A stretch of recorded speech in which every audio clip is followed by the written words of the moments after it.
K3L Pusat. Sekarang HSSE ya, dari Divisi PLN Pusat.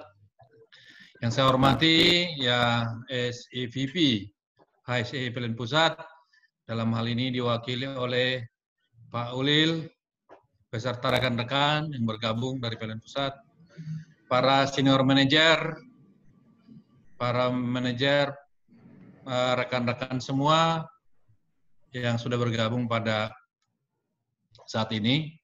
Terima kasih pada acara ini kita dapat melakukan sosialisasi ini. Memang kemarin itu waktu kita kemarin refreshing K3 ya, yang kemarin juga dihadiri oleh teman-teman dari pusat. Kita kemarin aplikasinya itu baru di hit oleh di login satu orang ya. Nah, ini Pak Adi nggak mau ketinggalan ya. Kita harus 100% sekarang. Jadi memang aplikasi ini sangat banyak fungsinya, dan ini juga supaya kita budayakan ya, manajemen ini merupakan, ini saya kira bagus sekali aplikasinya. Jadi mari kita kawan-kawan semua, jangan hanya di login habis itu selesai. Jadi harus login terus aktif, ya kan, memberikan masukan-masukan atau report yang terkait dengan masalah K3 dan masalah kesehatan. Ya, khususnya saat ini kita bekerja dalam kondisi new normal, di mana protokol COVID-19 itu harus kita laksanakan dengan baik. Karena itu sudah ada perdirnya yang dia inisiasi juga itu dari HSSE. Jadi terima kasih kawan-kawan, saya lihat di kantor semua sudah disiplin menggunakan protokol COVID-19 kesehatan. Dan kami harapkan juga yang di lapangan, dalam kondisi new normal seperti ini dengan adanya keterbatasan, komitmen K3 di lapangan zero incident adalah tanpa toleransi. Jadi kita di lapangan tetap harus komit, ya. Jadi mudah-mudahan dengan adanya aplikasi ini semua kita bisa memahami dan bisa kita menggunakannya dengan baik. Tentunya itu adalah untuk meningkatkan performa daripada PLN ISJ serta seluruh UPP unit ya. Dan mari kita bersama-sama melaksanakannya dengan baik. Terima kasih kepada Pak Adi ya, sekali lagi yang sudah melaksanakan acara ini. Terima kasih rekan-rekan kami dari PLN Pusat, Pak Ulil ya. Demikian yang sampaikan pada sore hari ini. Terima kasih atas perhatiannya. Assalamualaikum warahmatullahi wabarakatuh. Waalaikumsalam warahmatullahi wabarakatuh. Terima kasih banyak kepada Bapak Henryson. Terima kasih banyak kepada Bapak Henryson yang telah memberikan sambutan serta arahan pada kegiatan siang hari ini. Baik, dilanjutkan acara selanjutnya yaitu sosialisasi Inspekta yang pada kesempatan kali ini akan dibawakan oleh Bapak Ulil Amriza. Perlu diketahui Bapak-Bapak Ibu dan sekalian, kalau aplikasi ini merupakan produk asli buatan Bapak Ulil sendiri. Betul kan Bapak? Oh, belum ada respon. Oke, nanti ceritanya panjang, Mbak. Oh, ceritanya panjang. Baik, Bapak. Siap. Kami mohon kepada Bapak Ibu hadirin taulan semua untuk menyimak dengan seksama. Kepada Bapak Ulil Amriza, kami persilahkan. Baik, terima kasih. Bismillahirrahmanirrahim. Assalamualaikum warahmatullahi wabarakatuh. Waalaikumsalam warahmatullahi wabarakatuh. Saya lanjut lebih jauh. Untuk suara apa terdengar dengan bagus, Bapak Ibu sekalian? Jelas. Jelas, Pak. Ganteng. Alhamdulillah. Baik, terima kasih atas kesempatan yang diberikan. Alhamdulillahirabbil alamin. Pada hari ini kita diberikan kesehatan, kita diberikan nikmat kuota internet sehingga pada hari ini kita bisa berjumpa via Zoom. Semoga walaupun via aplikasi Zoom ini materi yang akan saya deliver bisa tersampaikan dengan baik ke teman-teman semua dan teman-teman semua bisa mendapatkan semangatnya ya dari aplikasi Inspekta yang insya Allah akan saya sampaikan dalam beberapa jam, mungkin 1 jam lebih sedikit. Terima kasih atas kesempatannya, terima kasih Pak JM, Pak Henryson, Pak Adi, dan Mas Juliadi. Mungkin saya langsung saja share ya. Saya tampilkan slide PowerPoint-nya.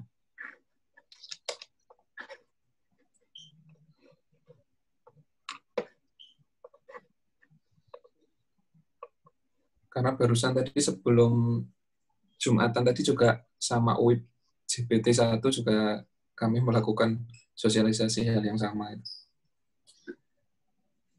Oke, sebelum saya mulai, perkenalkan dulu, nama saya Ulil Amri, saya dari divisi HSSE. Kebetulan baru bergabung di divisi HSSE ini sekitar 3 bulan, 4 bulan yang lalu lah. Sebelumnya dari PLN wilayah Kalimantan Selatan, Kalimantan Tengah di Kalsel-Teng, di distribusi. Dan waktu di sana juga kebetulan di K3 juga, cukup lama di K3 dan sempat meng-create aplikasi Inspekta dan alhamdulillah bisa diadopt secara nasional ya, dan teman-teman semua bisa akses di hsse.pln.go.id. Mungkin sekian ya kenalannya, singkat aja dari saya. Saya mungkin sedikit cerita bahwa Inspekta pernah kami sharingkan juga di beberapa forum, salah satunya forum ASEAN waktu itu di tahun 2017 di Surabaya. Kita juga sharing juga dengan beberapa negara lain terkait penerapan K3 dan bagaimana pelaporannya. Jadi waktu itu masih di unit, kami menceritakan implementasi yang kami lakukan di unit saya yang lama dulu.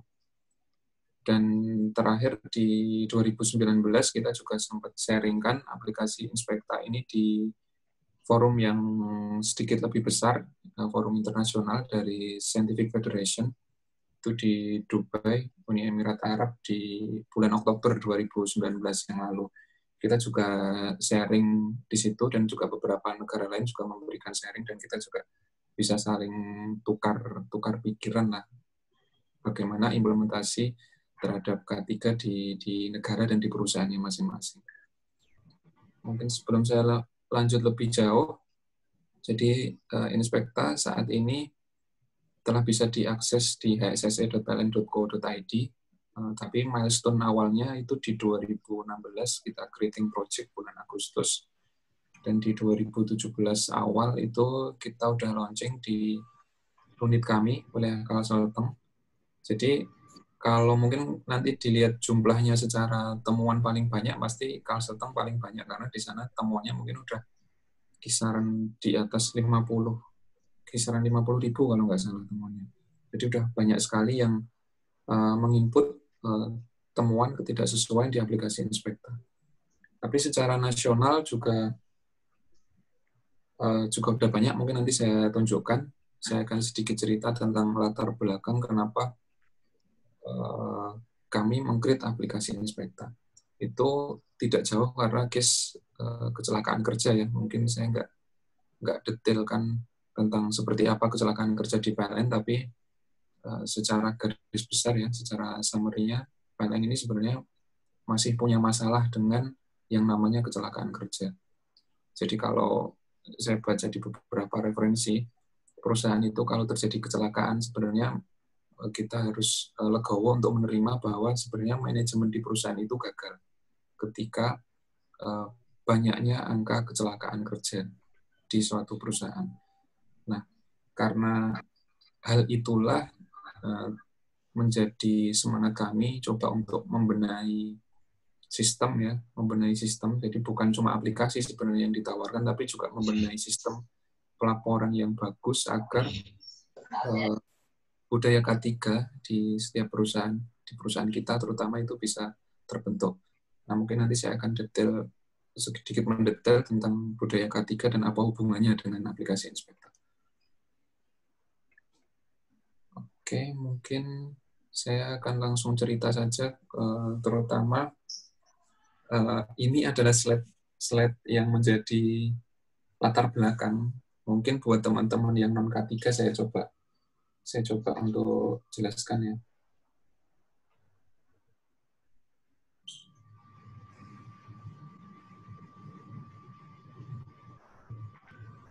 Jadi yang saya tampilkan ini adalah suatu teori yang sangat kondang, bisa dibilang teori yang sangat trending di dunia K3. Itu teori piramida kecelakaannya William Henrich.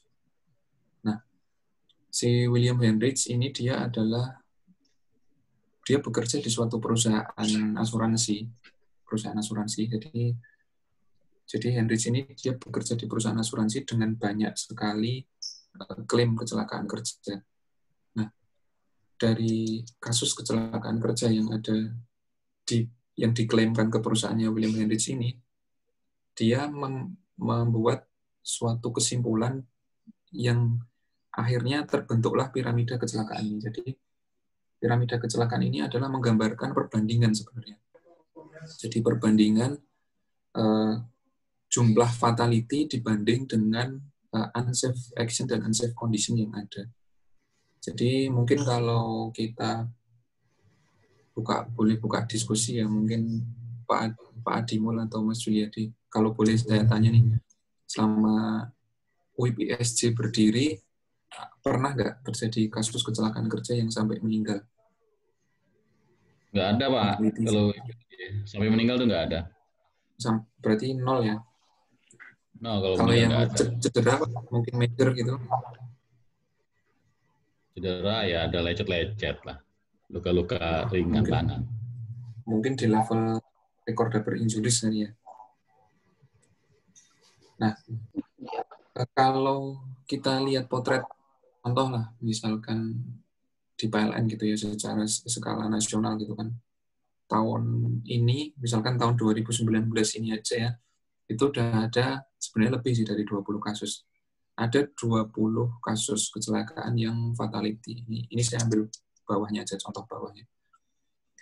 Nah, sebenarnya kalau di PLN itu ada 20 kasus fatality, sebenarnya dengan teori piramida Henrich ini kita bisa menebak atau mengambil angka kasaran berapa banyak sih sebenarnya hazard yang ada di PLN. Jadi kalau dengan teori piramida Henrich ini tinggal kita kalikan aja perbandingannya. Jadi kalau ada satu fatality, itu di perusahaan itu identik dengan 30.000 unsafe action dan unsafe condition. Jadi kalau ada 20.000 ya, berarti ini tinggal 30.000 kita kalikan 30.000 kali 20 gitu. Jadi ada sekitar 600.000 hazard berupa unsafe action dan unsafe condition yang ada sebenarnya di PLN. Jadi teori ini sebenarnya teori yang proven ya di dunia K3, benar-benar bisa menjadi patokan menggambarkan berapa banyaknya unsafe action dan unsafe condition yang terjadi. Nah, ketika unit itu kita tanya berapa banyak fatality kecelakaan yang sampai meninggal ya. Fatality itu internalnya sudah Januari. Jadi kita kemarin terakhir bisa dibantu di mute yang hostnya mungkin bisa bantu mute dulu Mas. Ya, tunggu. Jadi untuk tadi sampai ini ya. Jadi perusahaan itu di PLN itu biasanya ketika kita ditanya berapa banyak fatality, kita bisa jawab nih di UIPSJ berapa banyak fatality, ternyata 0 tahu gitu kan. Berapa banyak major yang mungkin mulai meraba-raba datanya ya, sampai ke bawah meraba-raba lagi berapa banyak kotak P3K dipakai. Apa kira-kira teman UIPSJ bisa jawab nggak? Kotak P3K dalam 2019 ini kepake berapa kali? Ada nggak yang kira-kira bisa menjawab? Belum pernah dipakai, Pak. Tidak pernah ada kecelakaan 2019. Kotak P3K-nya masih utuh semua ya? Masih utuh, belum dipakai. Selama ISC berdiri masih utuh juga atau? Enggak, kalau ISC berdiri mah. Harus tanya founding father ini. Nah, dari situlah itu jadi semangat kami karena kami pengen buat sistem ya yang benar-benar bisa melacak sampai beberapa tahun ketika Inspekta ini diterapkan itu temuan-temuan termasuk angka statistiknya ini kita bisa dapatkan. Nah, ketika kita tanya berapa banyak unsafe action dan unsafe condition, kalau tanpa aplikasi yang bagus, tanpa rekap dokumentasi yang bagus, tentu saja kita akan kesulitan untuk mendapatkan angka berapa banyak unsafe action dan unsafe condition yang ada.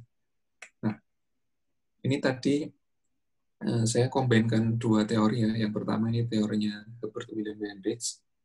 Lalu yang kedua suatu kaidah yang mungkin pasti semua orang setuju dengan kaidahnya ini si William Thomson ini. If you can measure it, you can improve it. Artinya kalau kamu tidak bisa mengukur itu, kamu nggak akan bisa mengimprovisasi kinerja itu. Ini juga berlaku untuk semua kinerja kita. Jadi kinerja kita yang lagi diperhatikan sekarang kan kayak SAIDI-SAIFI ya. Jadi kita mau mengimprovisasi SAIDI-SAIFI biar bagus kan pasti kita measure dulu, kita ukur berapa banyak, berapa kali padam dan berapa lama durasi padam itu kan benar-benar diukur dengan baik agar kita bisa mengimprove. Kita mau SAIDI-nya ini turun dari berapa ke berapa gitu kan dengan upaya seperti apa gitu.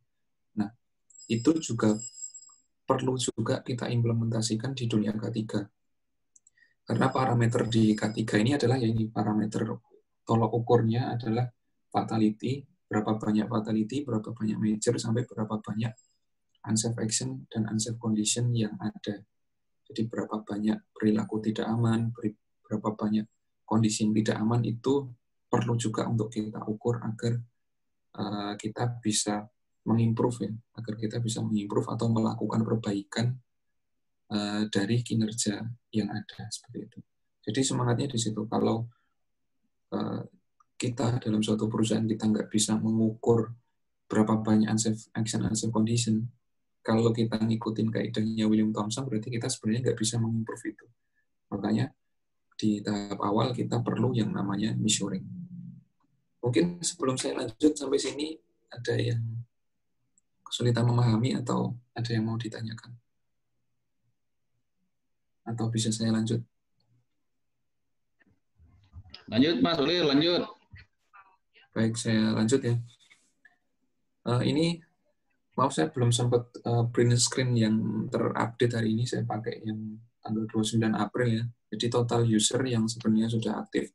Jadi teman-teman unit induk lain sudah nyicil banyak sekali, mereka sudah bergerilya. Bahkan ada yang udah, saya bilang cukup militan sekali teman-teman inspektor itu.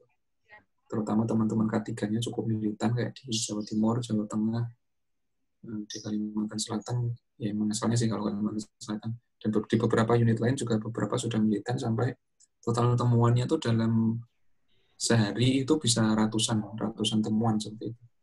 Itu dalam satu hari. Jadi kalau nggak salah ingat, sehari yang lalu saya cek total temuan itu sudah nembus angka 100.000. Jadi secara tidak langsung PLN kita sudah punya bank data hazard. Kita punya bank data bahaya apa aja sih yang ada di PLN itu, kita bisa dokumentasikan di dalam aplikasi ini. Termasuk nanti ya tindak lanjutnya ya untuk perbaikan, mungkin untuk RKAP dan segala macamnya. Nanti implementasinya bisa sangat luas. Ini sedikit gambaran saja, review secara menyeluruh ya, secara nasional. Kita juga bisa monitor temuan-temuan yang masih open berapa, yang sudah ditindaklanjuti berapa, yang masih progres berapa, itu kita bisa lihat angka statistiknya. Bahkan kita juga bisa lihat detail sampai mendetail per setiap satu temuan itu datanya seperti apa, posisi statusnya sampai mana itu kita bisa lihat. Nah, ini contoh saja dari Wibkal Baktim. Di situ juga kita bisa menampilkan top inspektor, siapa yang paling rajin di situ ya. Ini sebagai bisa kita gunakan sebagai sistem reward, terutama untuk top inspektor itu. Jadi misalkan yang jadi top inspektor nanti dikasih laptop MacBook misalkan kayak gitu, itu contoh. Itu juga bisa menjadi campaign, safety campaign kita, terutama terhadap pelaporan bahaya di unit kita. Seperti itu. Oke, mungkin saya lanjut. Ini sebenarnya saya mau menggambarkan apa itu reporting culture, tapi dipotret dari COVID. Cuman saya skip aja. Saya langsung aja ke intinya ya. Nah, terutama untuk teman-teman yang awam non K3 maksudnya, yang non K3 dan teman-teman K3, di slide ini saya coba sharingkan tentang apa itu budaya K3.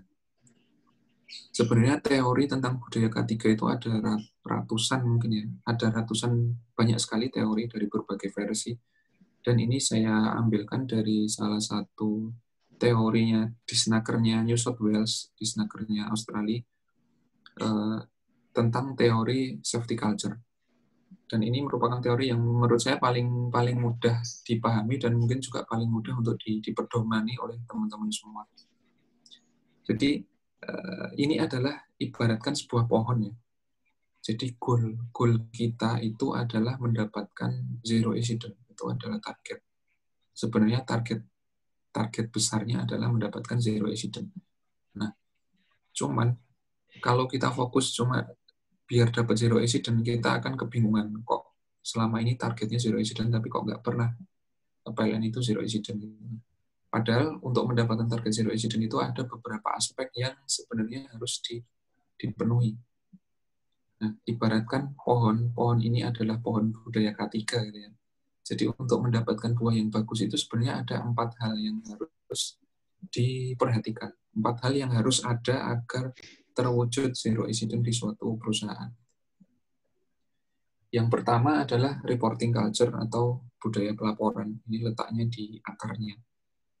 Jadi budaya pelaporan itu adalah gambaran di mana ketika semua orang, semua pegawai, bukan cuma yang non-K3, mereka peduli untuk melaporkan hal-hal bahaya atau hal-hal yang tidak sesuai dengan standarnya, tidak sesuai dengan referensi, tidak sesuai dengan standar, ketidaksesuaian itu kan, itu dilaporkan dan mereka merasa nggak takut dengan melaporkan itu. Artinya ketika ada bagian teknis mungkin melaporkan hal kondisi tidak ideal apa itu dilaporkan secara tertulis dan itu sampai ke manajemen, itulah yang disebut dengan reporting culture. Tentu saja untuk segera ditindaklanjuti. Ini adalah elemen yang pertama. Lalu yang kedua adalah safety leadership, dukungan dari top management dari unit. Nah, safety leadership ini juga memegang peran yang penting ya. Jadi kalau alhamdulillah nih kalau Pak GM ya Pak Henryson udah support kita, berarti insya Allah sebenarnya kita di teman-teman UMSC udah dapat dukungan safety leadership yang bagus. Tinggal nyicil nih beberapa kriterianya di reporting culture, risk awareness, sama worker involvement. Karena tanpa dukungan top management ya, pasti zero incident itu, budaya K3 itu nggak akan terwujud dengan bagus. Tapi kalau dari top management yang mendukung untuk berbudaya K3, insya Allah budaya K3 di perusahaan itu akan jauh lebih mudah terbentuk. Nah, 2 aspek sisanya adalah yang ketiga, ini risk awareness, yaitu pengetahuan akan risiko. Jadi teman-teman mengetahui risiko ini, risikonya termasuk apa? Apakah ini unsafe action, unsafe condition. Jadi mengenali risiko, kemampuan untuk mengenali risiko itu termasuk dari risk awareness. Lalu yang terakhir, keempat, ini adalah worker involvement atau keterlibatan pekerja. Jadi budaya K3 bisa terbentuk itu harus melibatkan pekerja, bukan cuma teman-teman K3 aja. Jadi harus semua pegawai itu terlibat dalam kegiatan K3. Karena ketika terjadi kecelakaan itu kan nggak kenal akan mengenai ke orang K3 aja atau orang SE aja gitu kan. Jadi kecelakaan itu kan bisa menyasar ke siapa saja dalam berbagai aktivitas yang ada di perusahaan. Jadi perlunya worker involvement itu agar semua orang terlibat. Jadi bukan cuma teman-teman K3 aja, tapi semua pegawai terlibat dalam mewujudkan budaya K3 yang bagus di suatu perusahaan.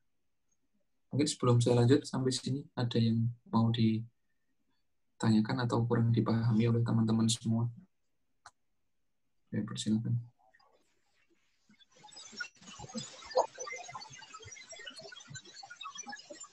Atau bisa saya lanjut? Lanjut aja, Mas. Kelihatannya udah paham nih teman-teman Mas. Iya. Boleh. Boleh lanjut Mas Adil. Ya, penjelasan saya ini mudah-mudahan yang memang mudah dipahami ya, jadi pada nggak tanya ya. Oke, saya lanjut. Jadi ini contoh gambaran dari unsafe action dan unsafe condition yang ada di tempat kita lah, di PLN itu. Contoh-contoh seperti ini, misalkan ada, kalau di WPC nggak ada masang TM ya. Mungkin ini contoh dari distribusi seperti itu. Terus mungkin ada strain isolator yang dalam kondisi karat atau lumutan itu juga temuan gambar-gambar seperti inilah yang masuk ruang lingkup temuan ketidaksesuaian yang kita input. Termasuk mungkin pekerja yang sedang melakukan perbaikan di kantor kita, tapi ternyata tidak, bekerjanya di ketinggian, tapi ternyata tidak memenuhi aspek K3, dia cuma manjat-manjat aja, nggak pakai apa-apa, padahal di ketinggian, katakanlah lebih dari 5 meter, dan mungkin itu potensi untuk terjatuhnya besar seperti itu. Nah, itu adalah contoh potret dari unsafe action. Ini adalah contoh potret dari unsafe action dan unsafe condition yang ada di perusahaan kita. Dari teori piramida Hendrich tadi, kita sederhanakan menjadi 4. Jadi di Inspekta itu, kita sederhanakan menjadi 4. Yang pertama, unsafe condition, unsafe action, normis, dan accident. Jadi kita bagi menjadi 4. Ini contohnya. Jadi kondisi tidak aman, contohnya ini misalkan ada tangga yang biasa kita pakai untuk bekerja itu, dia posisinya karat gitu, atau mau patah gitulah.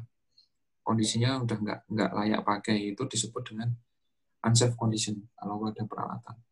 Nah, kalau unsafe action ini hubungannya dengan perilaku. Artinya ketika ada seseorang bekerja dengan perilaku yang nggak baik, ya. Bahasa Jawanya mungkin nyelelek gitu kan.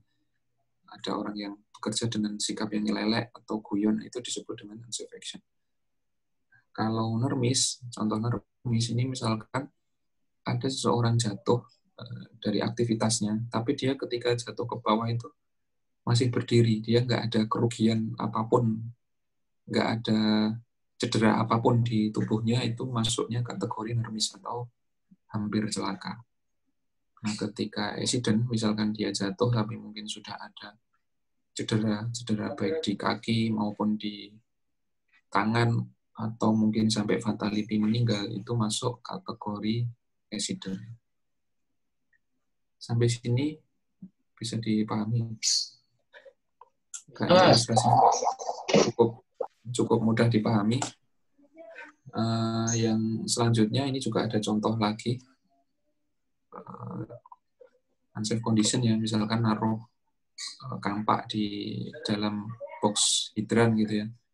Itu contohnya, ini naruhkan alat kerja tapi nggak pada tempatnya gitu kan. Itu termasuk unsafe condition. Unsafe action yang misalkan dia bekerja tanpa kelengkapan APD, misalkan dia kerja di offshore gitu ya, lepas pantai, tambang minyak lepas pantai itu kan, dia nggak bekerja pakai APD dengan aktivitas yang ada di situ. Normis itu misalkan ini dibuka, kapaknya jatuh tapi hampir kena kaki, itu normis, belum ada kerugian. Kalau accident misalkan sudah kena ke jempolnya seperti itu, sudah ada kerugian, ada cedera, itu masuk kategori accident.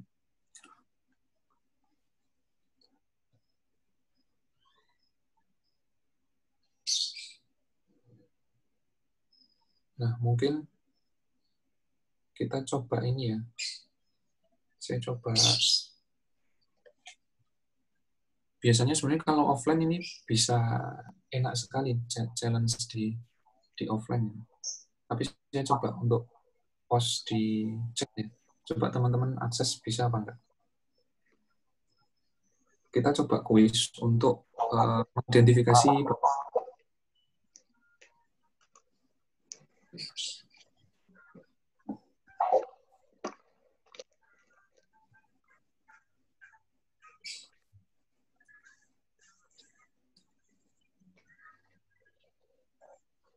chat saya udah masuk belum? Sudah, Mas. Oke, bisa dibuka? HP Mama deh, HP Mama deh. Please, HP Mama pinjam. Masih loading. HP Mama pinjam.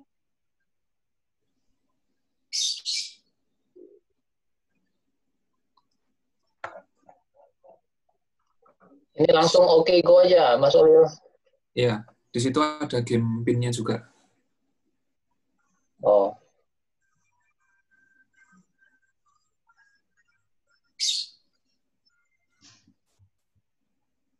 Ini masukin yang mana? Yang tulisan angka-angka ini masukin semua nih. Debit card, bla bla bla bla gitu. yang di chat itu, Pak. Bagi dong chatnya.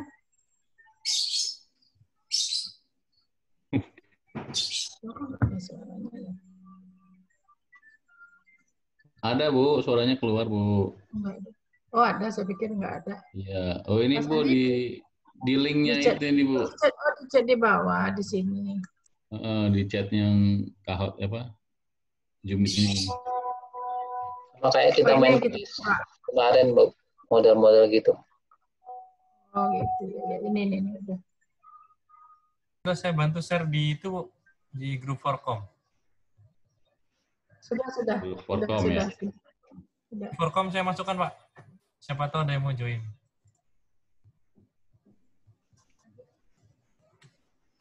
Itu kalau ada yang sudah masuk, mungkin bisa langsung enter game PIN-nya ya. Coba langsung di enter game PIN.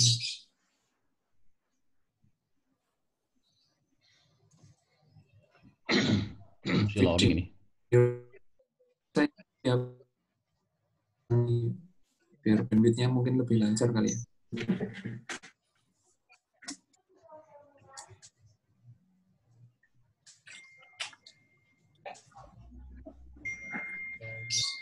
Ada yang udah bisa masuk, teman-teman? Sudah, Mas. Sudah main. Oh, udah main, oke.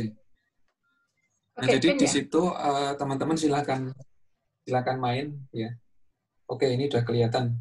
Ada 22 yang join. Teman-teman silakan main di situ.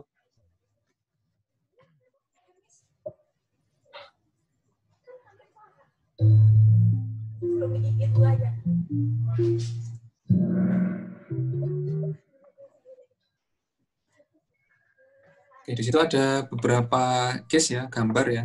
Mungkin teman-teman bisa sambil pelajari juga. Bantuin sini. Bantuin sini. Masuk condition ya nih? Iya. Nah, itu silakan teman-teman main. Itu intinya walaupun ini kesannya main-main, tapi sebenarnya ini penting ya untuk mengidentifikasi bahaya. Ini temuan ini termasuk unsafe action, unsafe condition, atau bisa tahu resikonya.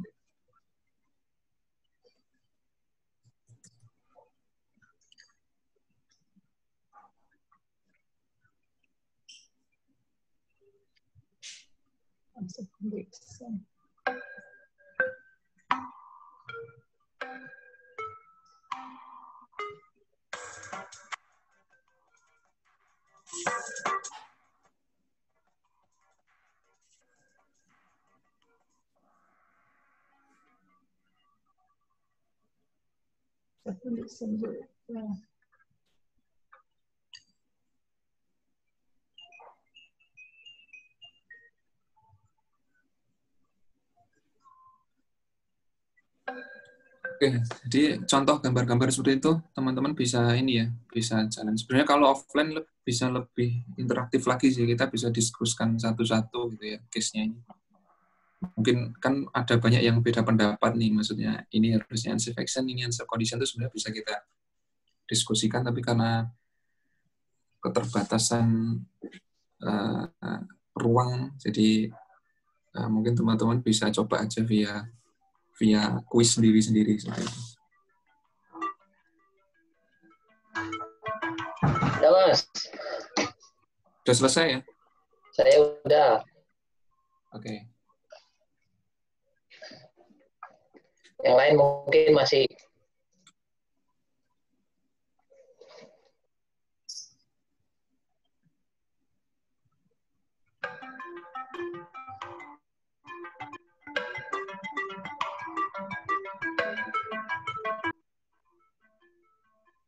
Oke, kita mungkin 5 menit lagi ya. Silakan teman-teman yang belum selesai, silakan diselesaikan. Kita sambil jeda 5 menit dulu. Nanti mungkin hasilnya di sini kita bisa lihat semuanya. Siap, Mas. Ada hadiahnya nggak, Mas Ulil? Hadiahnya minta Pak Adi ya. Kirain dapat sepeda gitu kan. Itu kalau kuisnya nyebutkan nama-nama ikan gitu. Beda Brompton. Wah, Julia tadi yang menang ini. Salah 2 deh.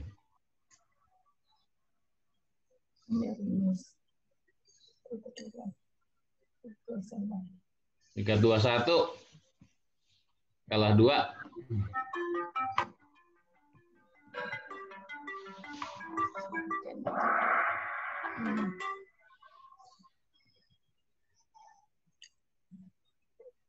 Ketiga ini memang identik dengan game nih kayaknya. Setiap acara ada gamenya.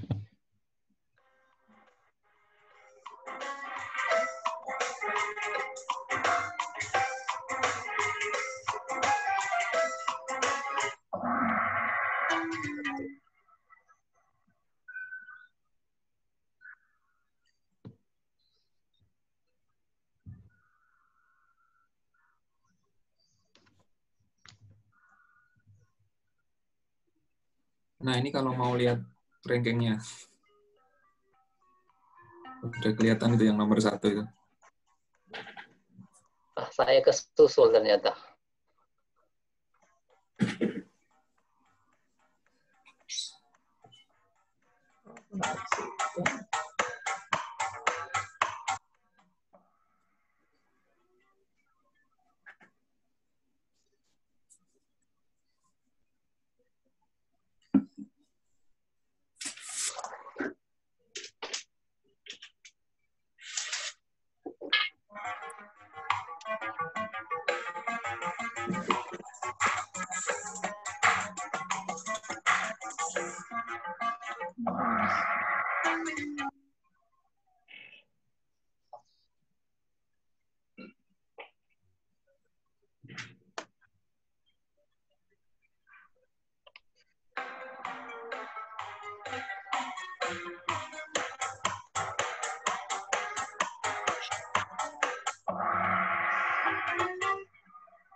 Nah, contoh-contoh seperti ini ya. Ini adalah unsafe action ya, perilaku tidak aman. Sekaligus kita bisa diskusikan.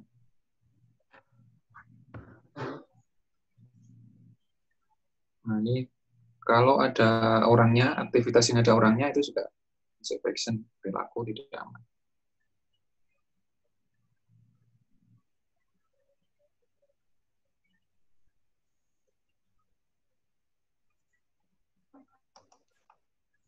Termasuk ini orang manjat ya, dia manjat di ketinggian tapi nggak pakai APD. body harness, nggak pakai APD. Itu masuk unsafe Action. Action.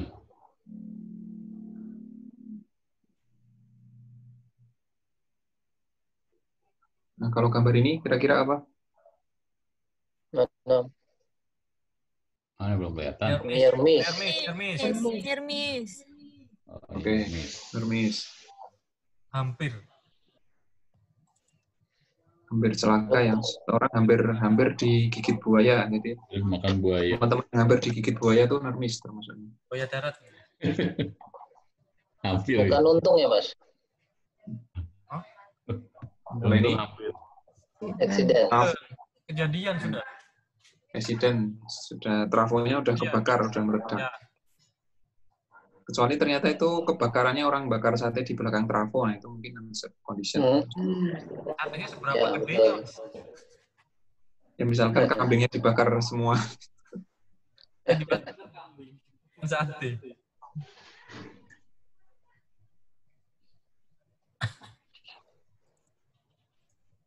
Oke, Unsafe condition. unsafe condition ya.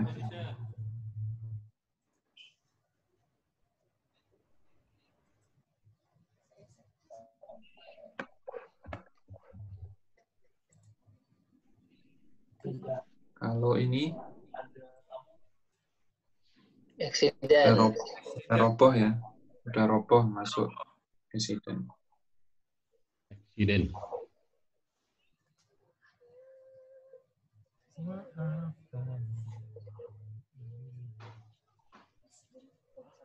Ini tiang miring Unsafe masuk condition. unsafe condition ya.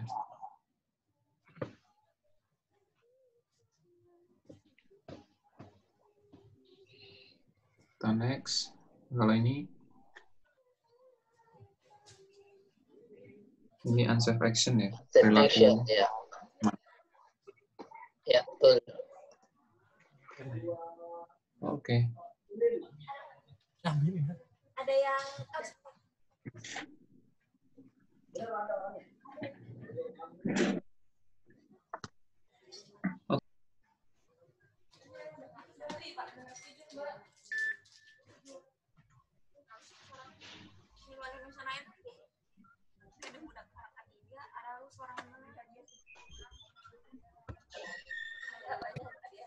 Oke, kayaknya sudah selesai semua ya. Siapa yang juara 1? Liverpool. Oh ya, pas Liverpool juara 1 juga ya. Jadi terbukti ya Pak, Liverpool memang juara di mana-mana Pak. Siapa sih ini? 6. Siapa nih Liverpool? Ayo Bapak Ibu, siapa atas nama Liverpool? Tak kira Mbak Mira, bukan Mbak Mira ya? Mira MU dia, Pak. Oh, Kalau orang ketiga nggak boleh dia. Kalau orang ketiga biar langsung. gugur. Ya dong. Gugur. Orang ketiga gugur langsung, Mbak. Orang ketiga gugur. Jangan. Gugur demi hukum langsung. Demi hukum, betul. Ini itu Liverpool Benny. Liverpool Benny.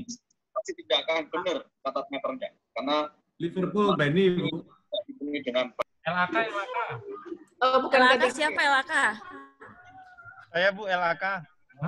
Liverpool PP3 Benny. Liverpool Benny PP3. Saya cuma mengesahkan pemenangnya aja Liverpool. Hadiahnya bisa minta ke Pak Adi ya, atau Mas Juliadi. Yang juara nih. Pemenangnya Wahyu hubungi aja. Siapa yang tadi? Tiga pemenang Bisa.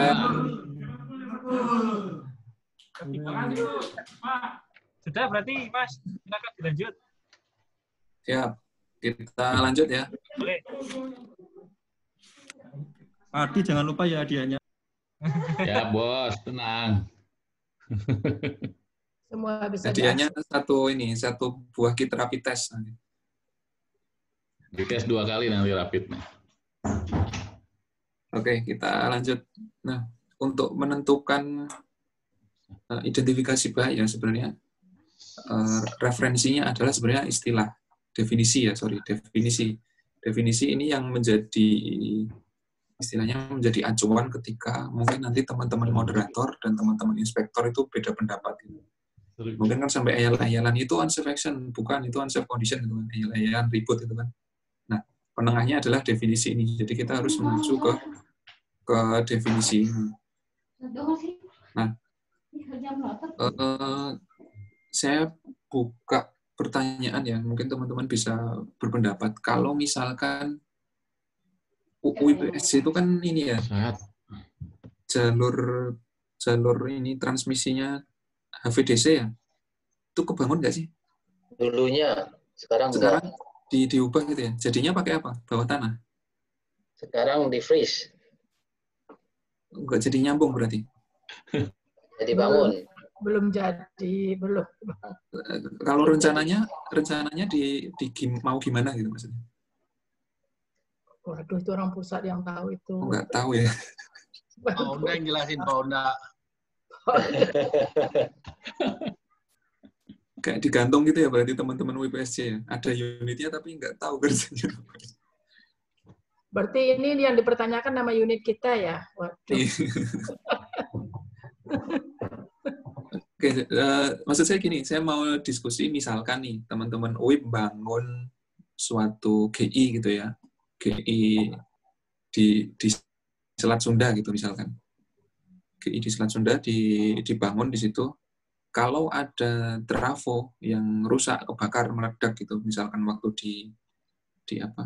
di Energies atau mau diuji coba gitu, trafonya meledak, itu kira-kira masuknya apa kriterianya? Trafonya meledak, accident. Oke. Kalau misalkan yang rusak adalah pondasi dari trafo tersebut, pondasi trafo itu ambrol gitu katakanlah, separuhnya atau sebagian seperempatnya gitulah ambrol. Itu masuknya kategori apa? Unsafe condition. Oke, unsafe condition. Apa yang membedakan unsafe condition dan accident? Ini tulisannya nih, yang di layar ini. Iya, siap. Cerdas sekali jawabannya. Oke. Jadi yang membedakan spesifiknya ya, itu ada di aset utama. Jadi kalau pondasi itu kan bisa dibilang aksesoris yang membantu trafo itu berdiri. Tapi kalau trafo itu adalah aset utama. Jadi yang membedakan kata kuncinya ada di aset. Ini siapa yang main coret-coret ini? Jadi yang membedakan itu ya, ini letaknya di aset utama atau bukan. Jadi kalau misalkan tower transmisinya itu roboh, itu maka accident karena tower transmisi termasuk material utama transmisi kan. Tapi kalau skrupnya transmisi yang keropos atau rusak, patah, kalau cuma skrup doang itu maka masuk kategori unsafe condition. Sampai sini bisa dipahami ya, teman-teman? Ada yang mau didiskusikan?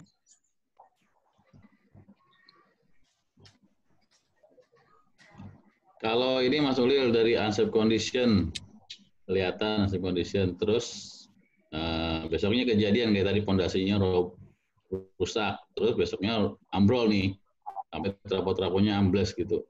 Itu namanya di apa tuh?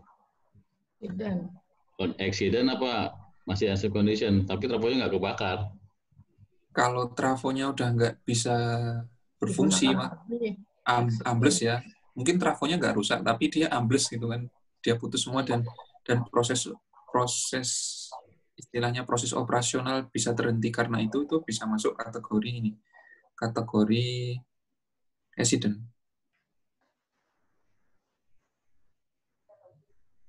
Ini siapa yang coret-coret? Ini masuknya accident. Oh, ini ada yang belajar nulis ini kelihatannya. Ini siapa ya? Teman-teman. Tapi yang accident itu kayaknya kata kuncinya kerugian ya, kerugian barangkali kerugian. Betul. Ada kerugian baik bagi personal maupun bagi aset-aset. Iya.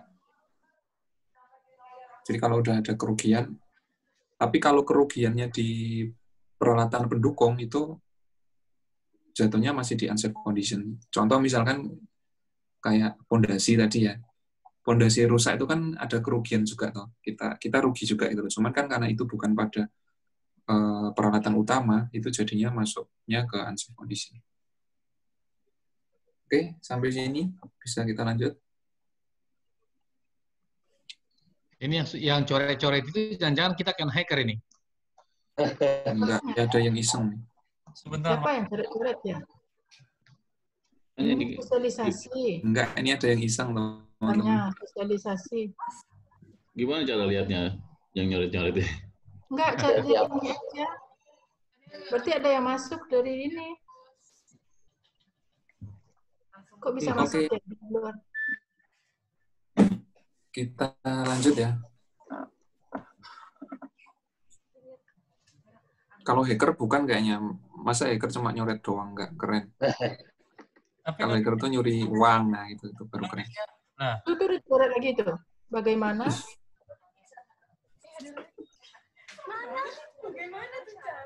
Nggak mungkin lah anak-anak kita antara kita bikin ini. Gimana cara pakainya? Jadi kita gini. Ada yang iseng nih. Ada yang iseng, tapi nggak mungkin lah dari kita. Masa dari kita sih isengnya gini. Bisa Pak itu view option di annotate. Ini hostnya teman-teman hostnya bisa ini kok, bisa di off-in. Di off-nya apa? Pakai apa? Coba di off-in Mas Yul. Mas Wahyu, Pak. ya, bentar. Oh, ayo ya, di off yuk. Ini saya bingung juga tadi ada gas. Masih berlanjut. Ini dapur ya? Ini unsafe condition nih kita ini berarti ini. Hah? Unsafe action itu. Action. Iya, Ada- action, Pak. Ini Action ngajak itu. ke sana sore-sore ini. Baru Oke, kali. langsung kita lanjut ya. Nah, Lanjut, Mas. kapan aplikasi Inspekta ini bisa digunakan? Itu ada beberapa aktivitas pekerjaan kita yang bisa kita gunakan aplikasi pelaporan bahaya ini. Yang pertama ketika untuk melaporkan bahaya itu ketika misalkan ketika kita bekerja dan kita menemukan bahaya langsung di situ, itu kita bisa gunakan aplikasi ini untuk melaporkan bahaya tersebut. Bedanya pelaporan bahaya sama inspeksi ini bedanya cuma di niat ya. Jadi kalau pelaporan bahaya tuh sebenarnya kita nggak niat nyari masalah, tapi ketemu masalah. Nah, jadi kita laporkan di aplikasi Inspekta. Tapi kalau inspeksi itu emang kita keluar niat buat cari masalah. Gitu. Bagaimana? Yuk keluar cari masalah gitu kan dengan inspeksi gitu kan. Bagaimana cara lapor? Oke. Masih ada ini. Pak yuk di disable yuk. Itunya tuh ada yang ngasih tahu di chat. Annonciation-nya di disable semua. Di P.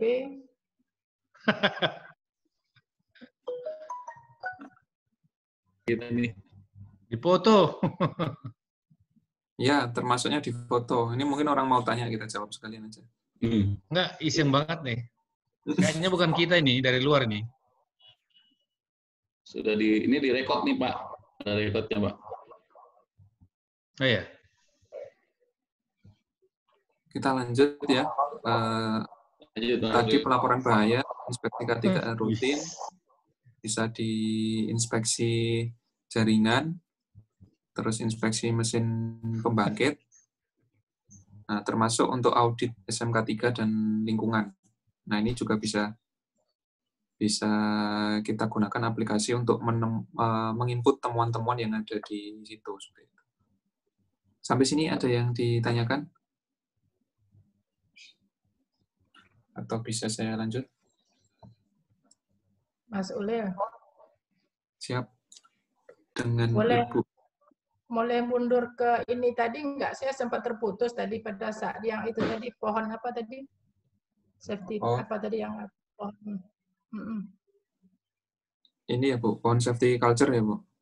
Nah, pohon safety culture ini, kan disampaikan tadi untuk mencapai zero accident ini 4 komponen ini kan mesti dipenuhi ya. Betul. Mulai dari reporting culture, safety leadership, risk awareness. Tapi untuk penjelasan ini sehingga kita tahu persis artinya aktivitas atau perilaku atau sikap seperti apa di poin-poin ini, seperti di safety leadership. Artinya ini kan keterlibatan ya ikut andil dari leadernya ya. Sehingga ini kita punya semacam guidance lah, panduan. Artinya kita bisa melihat ini bias kita zero accident ini bisa jadi mungkin selama ini hanya di worker involvement aja atau di risk awareness aja kita yang kuat. Sementara kita nggak tahu nih komponen-komponen apa sih di reporting culture atau di safety leadership ini yang mesti kita kembangkan atau kita implementasikan gitu? Ada nggak? Kalau yang Ibu Bonida tanyakan ini besar banget, Bu. Maksudnya ini hal-hal besar sekali yang sebenarnya suatu unit itu perlu assessment safety culture sendiri, Bu. Jadi memang ada yang namanya assessment safety culture. Itu ada beberapa parameter sama sebenarnya seperti kayak audit SMK 3 gitu ya. Cuman kita potretnya dari assessment safety culture. Nah, kalau untuk menjawab di UIPSJ ini potretnya kuat di mana, lemah di mana, itu saya nggak bisa jawab langsung, Bu, tentu saja. Maksudnya ini perlu mekanisme audit untuk bisa menjawab sebenarnya peta kekuatannya teman-teman UIPSJ ini di mana gitu, atau yang harus di-improvement di sisi mananya seperti itu. Ini hal besar yang nggak sederhana, Bu, untuk maksudnya saya nggak bisa jawab langsung, oh UIPSJ ini worker involvement-nya bagus itu. Nah, itu kita belum bisa.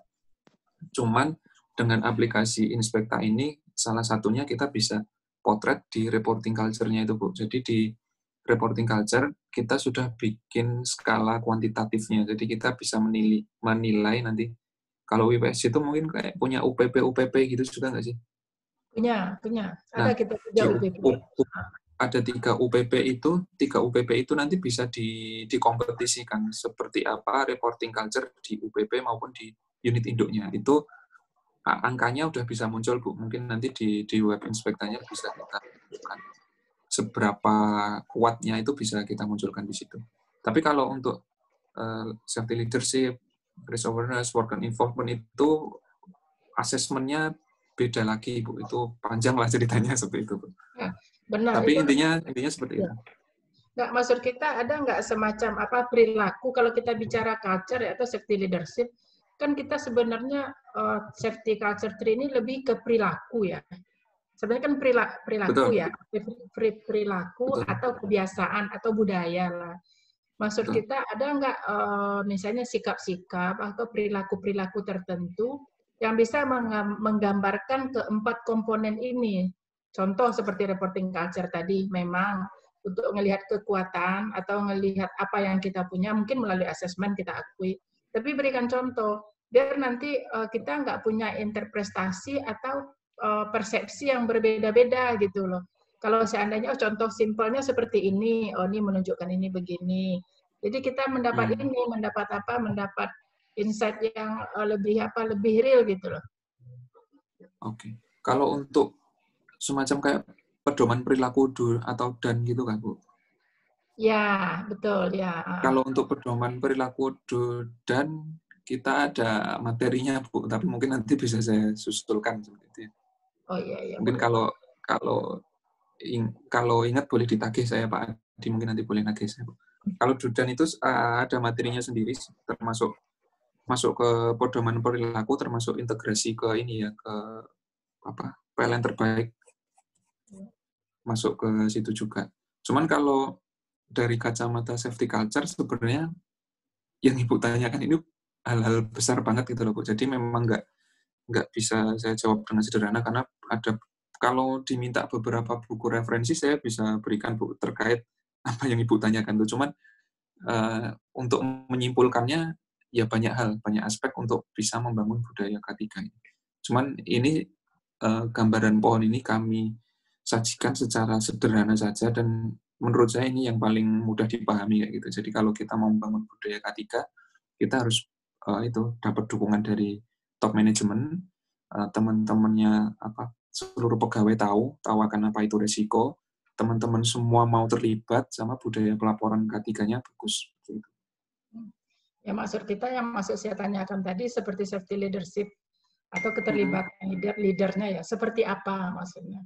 Mungkin beberapa komponen sehingga 4 komponen ini bisa kita implementasikan itu maksud saya. Kalau keterlibatan safety leadership ya, Bu, termasuk ya saya bisa sebutkan beberapa contoh, misalkan top manajemen itu rajin rapat P2K3. Jadi mereka ikut rapat P2K3 terlibat dan mungkin ketika ada masalah yang harusnya bisa nggak selesai di bawah itu bisa diputuskan oleh top manajemen. Salah satunya seperti itu. Terus top manajemen atau leader itu mereka benar-benar menerapkan kebijakan, mungkin dengan ngasih reward kayak gitu ya, dan punishment yang secara proporsional seperti itu contohnya. Terus terlibat aktif dalam sistem manajemen juga kami peta dokumen SMK 3-nya seperti apa, apakah dokumen SMK 3-nya sudah detail, cukup mengakomodir untuk aktivitas yang dilakukan di unitnya itu atau belum. Jadi kalau belum, dokumen-dokumen itulah yang perlu dipenuhi. Dan ada banyak sekali sih Bu untuk kriteria itu. Enggak. Mungkin kalau saya sampaikan. Terima kasih. Artinya kan Mas Ulil sudah menjelaskan. Jadi maksud saya tadi adalah kita pada prinsipnya kan sudah menjalankan walaupun belum sempurna. Sehingga kalau misalnya kita tarik seluruh aktivitas terkait dengan K3 yang kita laksanakan di UISJ, kita bisa mengidentifikasikan apakah ini termasuk reporting culture, apakah termasuk safety leadership, apakah termasuk risk awareness, itu loh maksud kita. Jadi bisa kita mengidentifikasikan atau mengelompokkan sesuai ini. Artinya kalau seandainya ya kebayang sama kita seperti culture tree kita seperti apa sih, walaupun kalau secara filosofinya yang seperti Mas Ulir sampaikan tadi kita belum dapat seutuhnya, tapi paling nggak kita kan punya gambaran, oh ada, ternyata semua komponen itu ada, walaupun masih tingkat yang paling simple gitu loh. Itu tujuannya tadi. Ya, terima kasih Mas Ulir. Dilanjut. Siap, terima kasih Bu Ida. Saya lanjut ya. Tadi sampai flowchart. Sekarang kita lanjut ke flowchart tentang alur pelaporan di aplikasi Inspekta ini seperti apa. Itu yang pertama sebenarnya diawali oleh inspektor ya. Jadi inspektor dia tugasnya menginput, dan inspektor ini bisa oleh siapa saja ya. Bukan cuma top management, artinya semua orang berhak menjadi inspektor. Artinya semua orang berhak untuk melaporkan kondisi tidak aman apa yang ada di lingkungan kerjanya dia. Nah, itu tugasnya inspektor adalah dia menginput temuan dan dia harus bisa memfilter, menentukan atau mendefine temuan yang dia input itu masuk kategori yang mana, apakah unsafe action, unsafe condition, miss, atau incident. Nah, inilah fungsinya kuis tadi ya, walaupun kelihatannya tadi kayak main-main, tapi sebenarnya itu termasuk bagian dari hazard identification, termasuk bagian dari risk awareness itu tadi. Nah, oleh inspektor tadi, setelah dia inputkan temuan, maka masuklah dia ke waiting list. Nah, di waiting list ini tugasnya moderator adalah mengapprove temuan yang ada di situ. Jadi tugasnya moderator, siapa yang jadi moderator adalah teman-teman K3L. Jadi idealnya teman-teman K3L semua menjadi moderator. Istilahnya menjadi wasit dari setiap temuan-temuan yang masuk ke aplikasi pelaporan seperti itu. Nah, moderator ini berhak meng-approve, yes atau mereject ya. Kalau temuannya ternyata misalkan berulang, ganda, atau temuannya ternyata tidak layak untuk dimasukkan, nah itu bisa di-reject seperti itu. Nah, terus setelah temuan itu di-approve, masing-masing temuan tadi sebenarnya kita bisa monitor apakah temuan itu statusnya open, close, atau progress. Kita bisa monitor secara detail di situ. Nah, dari dashboard kita juga bisa lihat statistik analisanya, kita bisa menganalisa secara statistik temuan apa saja yang open, temuan mana saja yang close, temuan mana saja yang masih progress, kira-kira berapa lama lagi. Di situ juga memerlukan manajemen responsibility ya, terutama kalau temuan itu harus ditindaklanjuti oleh bidang-bidang yang lain ya. Itu juga memerlukan kerjasama yang bagus antar bidang di dalam satu unit induk. Jadi mungkin bisa jadi temuannya adalah di UIPSC lampunya remang-remang gitu, misalkan kerja dalam keadaan lampu remang-remang, padahal standar pencahayaan di tempat kerja katakanlah misalkan 300 lux, terus tapi ternyata kok cuma 500 lux gitu kan. Nah, itu kan ketidaksesuaian, hal yang tidak ideal gitu kan. Standarnya ada tapi ternyata nggak sesuai. Nah, pertanyaannya siapa yang bertanggung jawab untuk mengganti lampu? Misalkan bagian dari fasilitas atau sarana dan umum ya. Nah, jadi dari bagian itulah yang bertanggung jawab. Nah, ini juga bisa berlaku juga untuk hal-hal yang teknis atau sifatnya khusus juga buat teman-teman K3 seperti itu. Nah, di aplikasi Inspekta ini sebenarnya yang penting adalah sistemnya itu berjalan. Jadi kalau aplikasi ini bisa kita bilang ini cuma benda mati aja lah. Kita nggak cuma menawarkan benda mati dengan install aplikasi terus masalah selesai, itu enggak. Tapi nggak akan selesai masalah itu kalau teman-teman juga tidak berkoordinasi, tidak menjalankan sistem yang seharusnya berjalan seperti itu. Jadi ada dua ya. Yang pertama fisiknya yang kita tawarkan ini, yang pertama fisiknya ya, aplikasinya ini. Lalu yang kedua adalah ruh reporting culture itu tadi. Jadi ruh teman-teman mau melaporkan, teman-teman mau bersinergi untuk menyelesaikan masalah, itulah rohnya di situ. Jadi roh reporting culture itu ada di teman-teman semua di masing-masing bidang. Seperti itu. Sampai sini kira-kira ada yang mau didiskusikan terkait flowchart?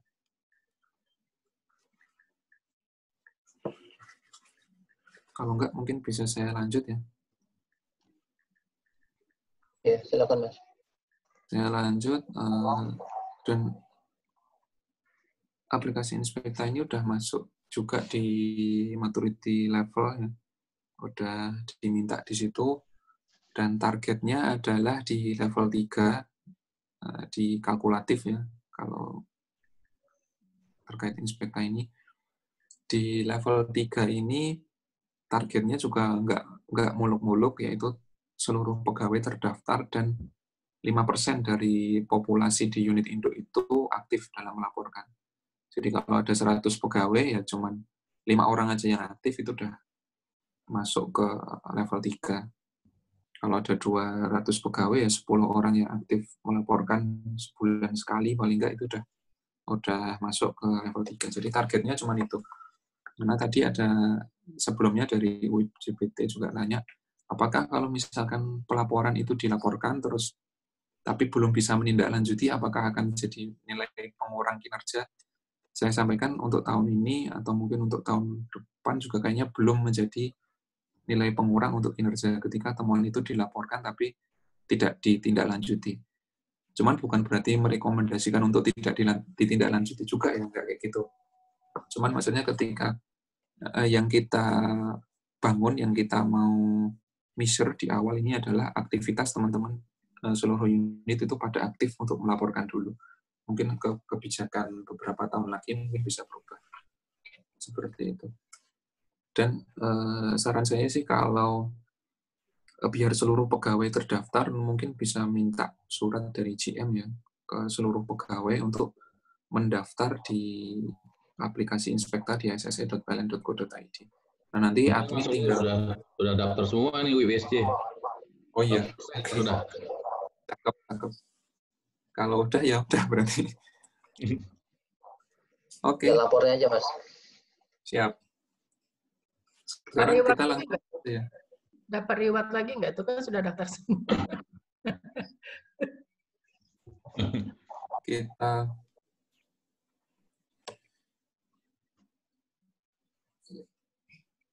ya lanjut. Oke, sekarang kita langsung buka webnya langsung mungkin kali ya. Wah, langsung diperiksa kita.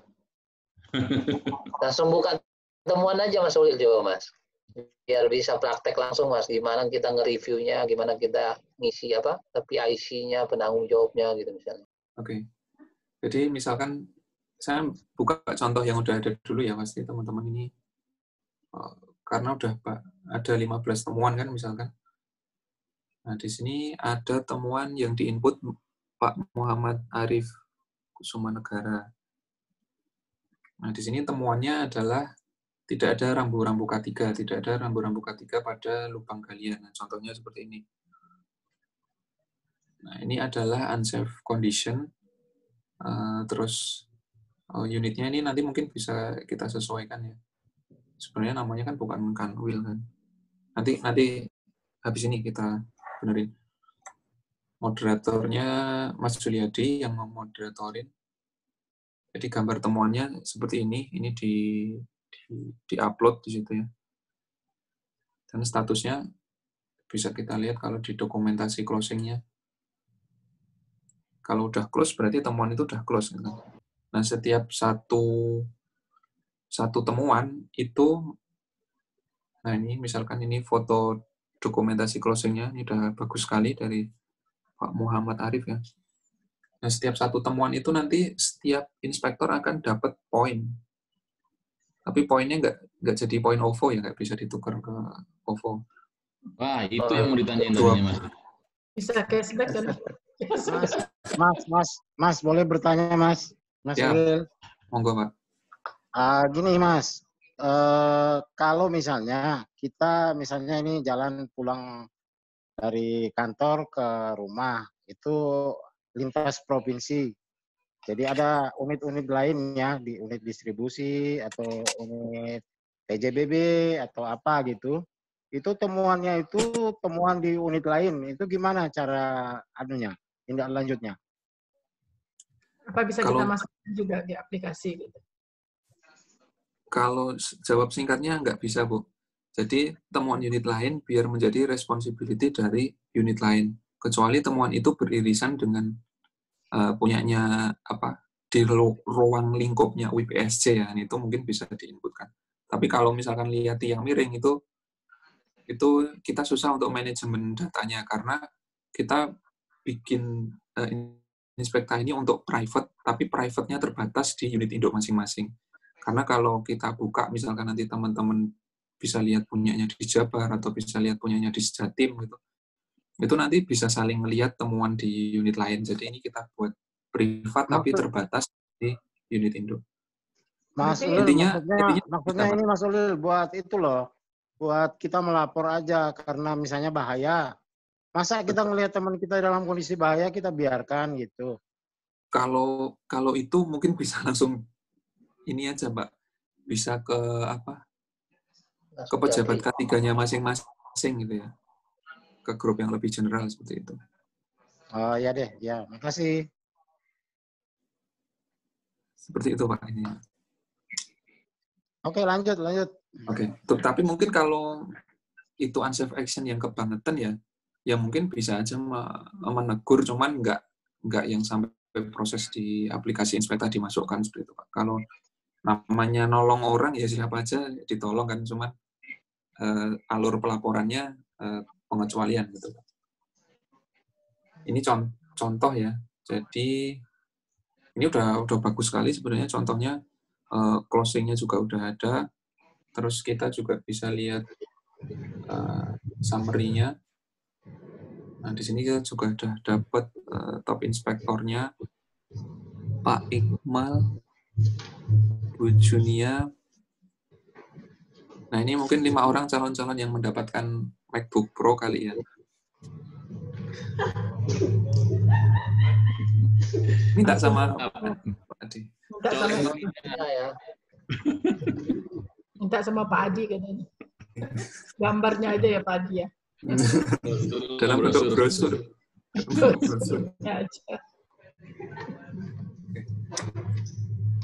Ini sebenarnya udah bisa. Nah, kalau untuk approval temuan, jadi misalkan ini Pak Muhammad Arif lagi, misalkan saya sebagai moderatornya, kita tinggal klik review di sini. Klik review, atau ini ya, contoh misalkan isi kotak P3K kosong. Gitu. Itu aja, Mas. Depan Pondok Milenial, misalkan. Nah, ini kita bisa klik review. Nah, nanti di review ini, tugasnya moderator adalah menentukan siapa PIC-nya.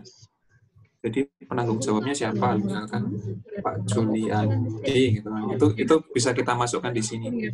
Nah, nanti di akunnya Pak Juliandi akan muncul temuan-temuan yang harus dia tindak lanjuti. Kalau kotak P3K jadi tanggung jawabnya siapa? Bagian fasilitas atau K3L kalau di WPSC? Kotaknya kita, tapi isinya fasilitas. Oke, itu udah akur ya kayak gitu ya, maksudnya udah deal kayak gitu ya, Akur lah kita mah. atau saling lempar-lempar gitu kan. Nah, deadline-nya bisa ditentukan, ya intinya seperti itulah. PIC-nya ini mungkin PIC-nya siapa itu, bahasa Mas? teks ya, bagi Biro K3 misalkan. Oh gitu. Biro K3. Oh. Ini bagian SDM ya? Kalau isinya SDM? Ya. Ya, berarti SDM berarti. Nah, di SDM siapa gitu misalkan? Yang jadi PIC biasanya untuk staffnya mungkin? Sarwo Aji. Belum masuk. Sudah, Mas. SA? Enggak, itu Masnya nulis Biro K3, ganti dulu ke SDM. Namanya siapa Pak? Gitu. Sarwo Aji. Sarwo. Oh, Sarwo ya. Oh ini ya. Nah, ini bisa kita pilih seperti ini, Sarwo Aji. Tapi PIC-nya K3L tetap ya? Oh ya, sorry. Ya, ini diganti berarti. Misalkan bagian fasilitas gitu ya. Oke.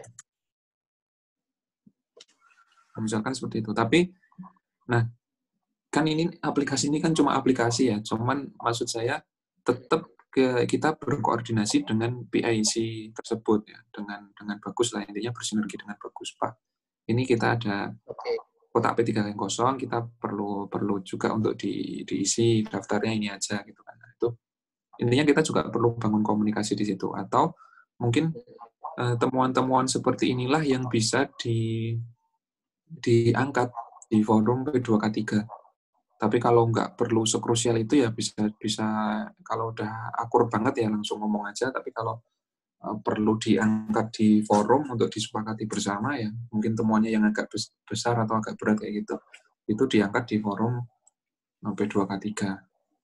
Nah, termasuk agenda pembahasan di forum P2K3 itu adalah ya discuss tentang beberapa temuan-temuan yang ada di unit seperti itu.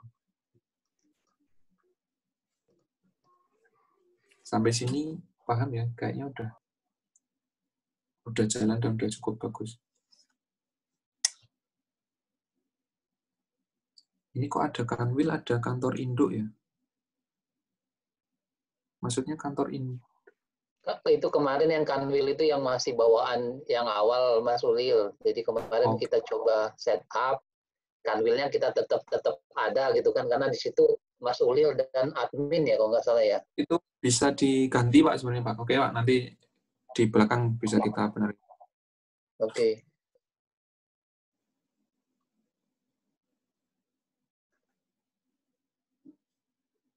Oke, mungkin sampai sini ada yang ditanyakan. Oh, pegawainya cuma 146 aja ya? 144. Karena ada dua. Oh iya, ada dua. Kan Mas Ulil sama ya, itu. Ya. Yang Kanwil. Betul. Oke, Mas Ulil, saya mau tanya. Siap, Pak. Yang di tutorial yang Mas Ulil kemarin share itu kan ya, yang di apa? Di Instra apa itu? Lupa saya. Tutorial inspekta. Nah, kan itu kan ada untuk yang eksekutif apa? Untuk eksekutif selain Nah, ini masih itu, belum ada ya di aplikasi ya? Ya, saya infokan itu masih belum diprogres juga sih, masih administrasi lah, progres administrasi kami. Masih masuk rencana kami untuk dimasukkan. Jadi karena kemarin rencananya seperti itu dimasukkan dulu di buku manualnya, tapi di implementasinya belum ada. Sebenarnya user itu digunakan untuk top management, jadi kayak ngasih privilege, nama khusus gitulah ya.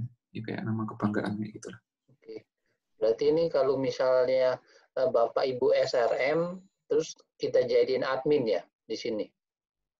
Di moderator aja. Oh, di moderator. Cukup ya? Di moderator. Oh, oke. Ya. Oke, Mas. Nah, nanti kalau yang inspektor ini kalau inputnya dia udah banyak, dia udah lebih dari 200, nanti beginnernya ini hilang. 3 Di atas 30 nanti tulisan beginner-nya hilang. Ada kayak klasifikasi kayak gitu. Oke. Ini bagusnya satu orang yang banyak melapor atau semua orang melapor, Mas Ulil? Ya lebih bagus banyak orang yang melapor sih. Saya cerita ya, saya cerita pengalaman di Kalselteng nih. Waktu kami kan terapkan ini di mulai 2017 kan. Terus ada jabatan baru pejabat K3L yang mulai banyak itu kan di pertengahan 2018. Jadi ketika 2017 itu saya merasa 2017 dan 2018 itu saya merasa ini udah bener nih. Maksudnya yang jadi top inspektor itu teman-teman non K3. Jadi waktu itu kan belum ada pejabat K3 di level rayon kan. Top inspektor itu malah bukan orang K3 di tahun 2017 dan 2018. Jadi teman-teman teknis semua, ada yang dari distribusi, dari pembangkit, ada yang dari SDM. Itu mereka yang rajin kayak gitu. Artinya kita sebagai orang K3 sukses untuk worker involvement-nya itu sukses gitu.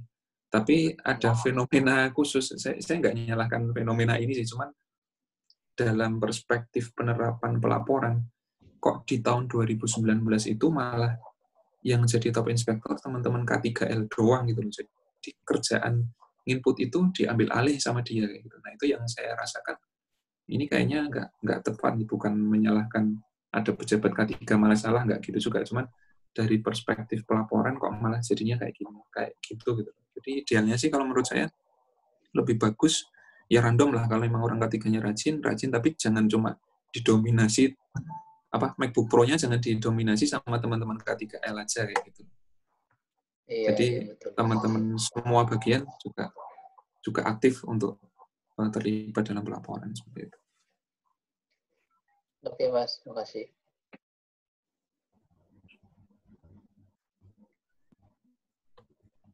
Sampai sini ada yang ditanyakan? Nah, dalam input itu nanti sebenarnya kalau teman-teman input semakin detail artinya data yang diinputkan semakin valid gitu ya dari beberapa parameter, itu nanti teman-teman akan bisa mendapatkan statistik yang bagus juga kayak gitu.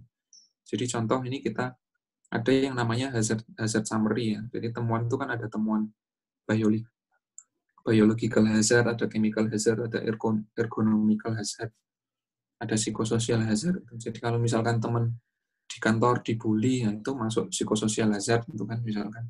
Nah itu diinput, nanti kita bisa dapat angka berdasarkan hazardnya ini berapa, kita bisa lihat persentasenya di sini. Semakin detail kita inputkan, semakin bagus ya gitu. Misalkan berapa yang kena COVID itu kan, berarti masuk ke biological hazard kan, nah itu persentasenya berapa, nah gitu bisa dimasukkan juga di sini.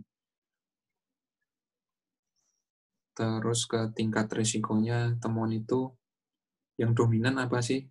Temuannya di medium risk atau high risk atau yang low risk. Nah, itu semakin valid kita temukan, kita inputkan, itu semakin valid kita dapat data summary-nya. Cuman ini memang sifatnya opsional, artinya teman-teman inputkan lebih bagus, tapi nggak diinputkan juga nggak apa-apa, cuman nggak menampilkan data statistiknya seperti itu.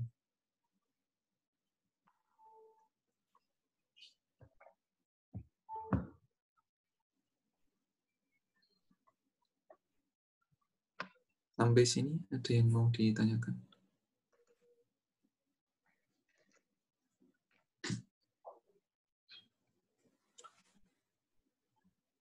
Kalau enggak, mungkin bisa kita close. Oke. Sudah jam 3. Dari UPP nggak ada yang mau ditanya, teman-teman UPP?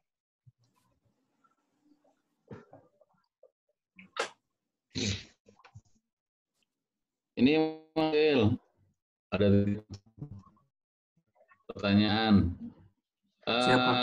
Aplikasi ini kan bagus ya, sudah bagus lah dalam semua. Terus kalau di download di HP, tampilannya ini nggak bisa langsung ya, standby gitu kayak aplikasi yang lain kayak WhatsApp ya, ini yang lain-lain gitu. Betul Pak. Gitu. Jadi untuk ini ya, bisa dibantu nanti.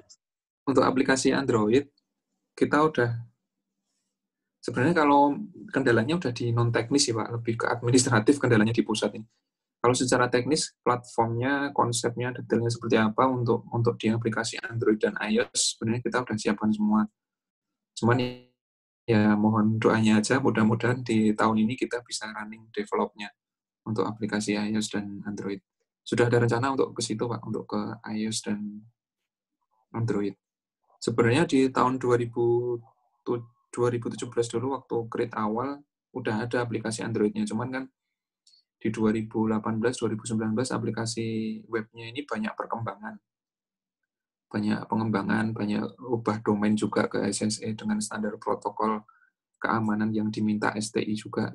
Nah itu akhirnya web Android-nya itu nggak kompatibel lagi kan, sering crash itu, jadi kita take down.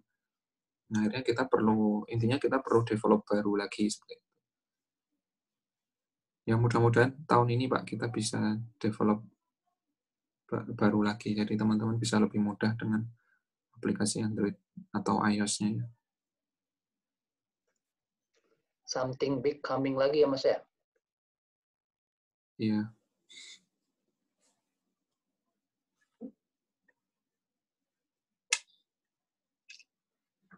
Baik, ada yang ditanyakan lagi? Di sini ada yang tanya nggak nih, ini UA30, UC20 ini maksudnya apa? Gitu. Ada yang tanya nggak?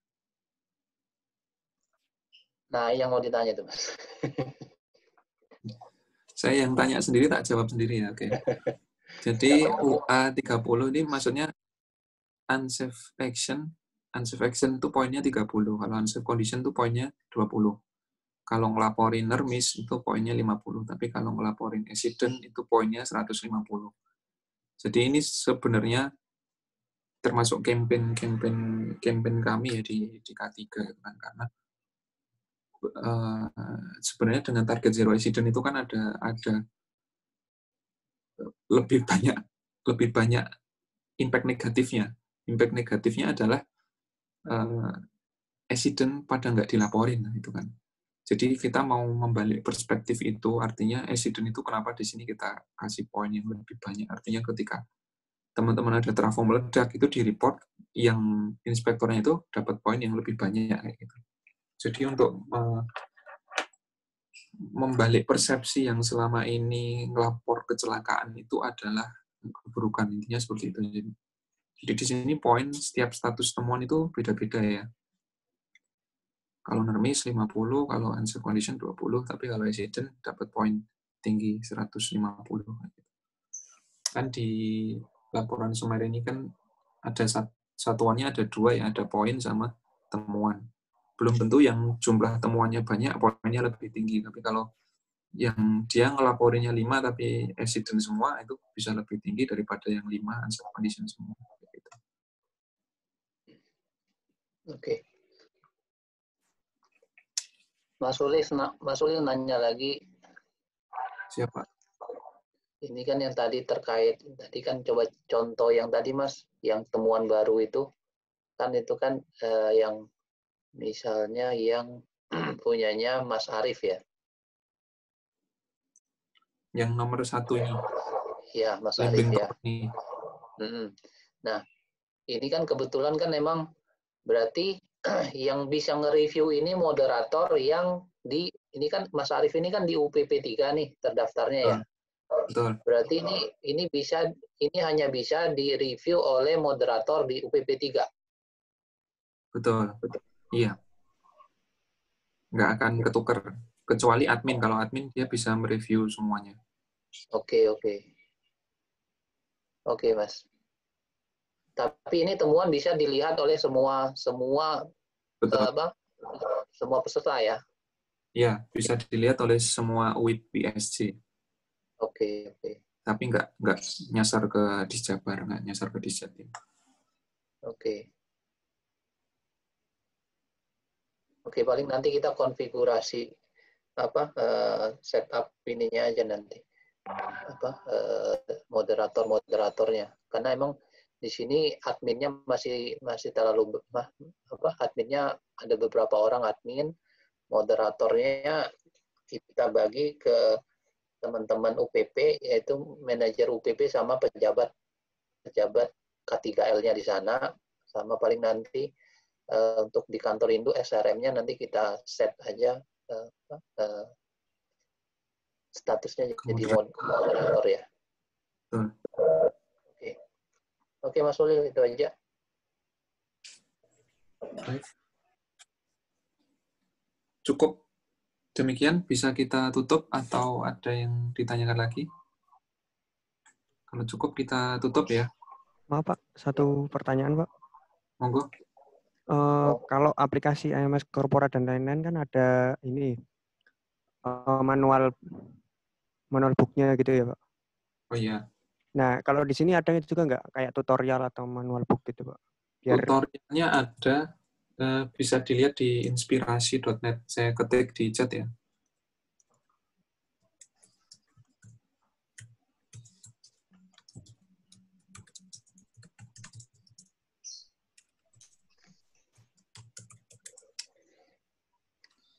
Di chat itu saya kasih link inspirasi.net. Sebenarnya itu majalah online kami dulu waktu di wilayah Kalsoteng.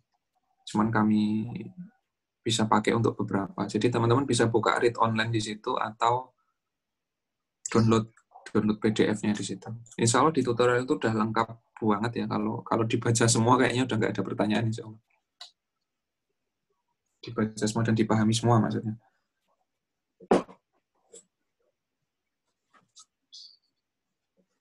Di belakangnya juga kita kasih FAQ ya. Frequent Acute Question.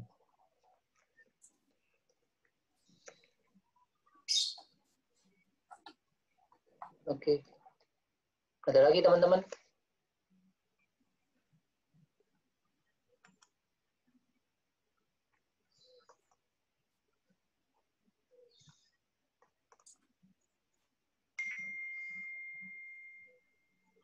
Oke, kalau cukup mungkin sekian dari saya. Mungkin saya sudah keraden dulu.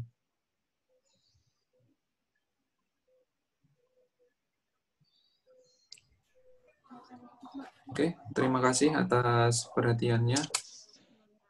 Mungkin sebelum ditutup saya closing statement dulu ya.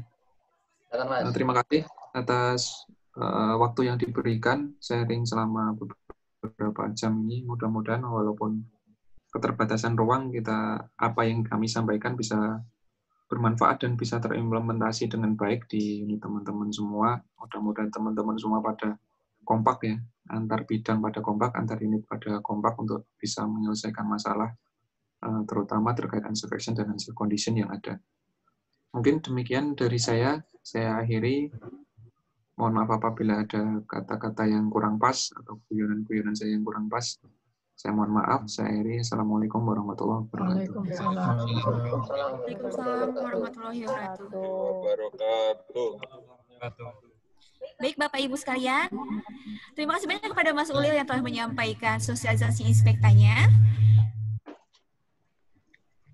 Mbak Mira, sebentar Mbak Mira. Siapa? Saya mau lihat tadi teman-teman dari UPP hadir semua ya? Dari UPP, coba sebentar Pak saya lihat korespondennya.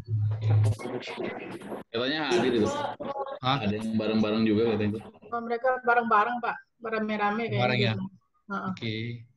Saya ada pesan dikit ke kawan-kawan UPP ya. Karena teman-teman UPP itu kan lini depan. Yang mostly project kita, konstruksi kita, mereka yang paling di depan. Jadi, bisa kedengaran suara saya? Dengeran Pak. Dan kawan-kawan dari UPP kedengaran nggak? Oh iya. Jadi, activity kita itu 90% di lapangan. Lapangan itu di proyek. Jadi kita sudah saksikan bersama-sama tadi manfaat daripada aplikasi itu bagus sekali. Jadi kawan-kawan UPP tadi nggak ada yang bertanya, saya anggap itu sudah paham semua lah ya. Tapi kalaupun nanti ada yang mau tadi sudah Mas Ulil sudah kasih itunya, manualnya ya. Jadi di lapangan kalau misalnya ada sesuatu itu, karena selama ini kan ada di grup ya yang ngomong gitu kan. Oh di sini ada nggak ada rambu, takut banjir, tenggelam orang kan gitu.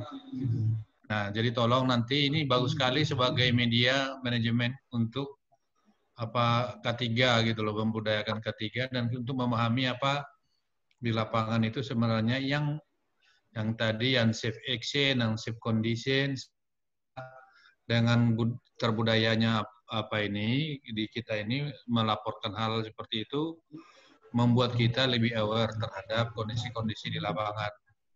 Kira gitu ya kawan-kawan dari di UPP ya. Ada Mas Rizky ya? Rizky, Pak Otong, Pak Ivan, tolong lagi diapain ke anggotanya ya. Ini ke Pusman Pro sudah ya Mas Ulil? Oh, Pusman Pro sudah Pak. Sudah ya, oke, makasih. Baik, terima kasih ya Mas Ulil sudah memberikan waktunya menyampaikan sosialisasi ke UIPSJ. Terima kasih perhatian kawan-kawan semua. Selamat sore. Silakan host atau Mbak Mira. Ya, terima kasih banyak Pak Henryson atas arahan sebelum penutupnya. Demikianlah serangkaian acara pada siang hari ini. Semoga yang disampaikan dapat bermanfaat bagi kita semua. Tidak lupa kami ucapkan terima kasih atas kehadiran Bapak Ibu sekalian. Jangan lupa mengisi daftar hadir. Mohon maaf apabila ada salah kata. Marilah kita akhiri dengan ucapan hamdalah bersama-sama. Alhamdulillahirobbil alamin.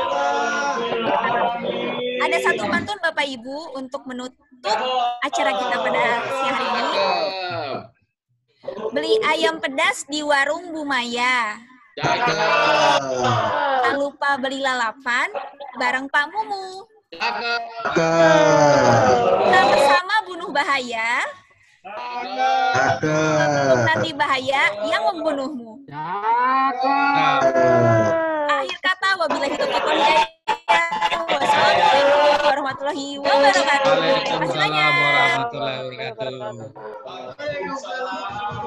Waalaikumsalam. Absen ya. Pemenang yang hadiah tadi dihubungi Bu Mira ya. 3 orang aja.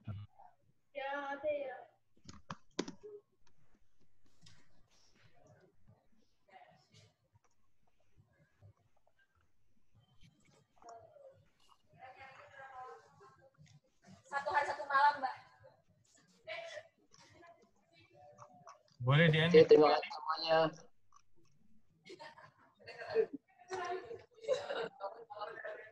Terima kasih Mas Ulil.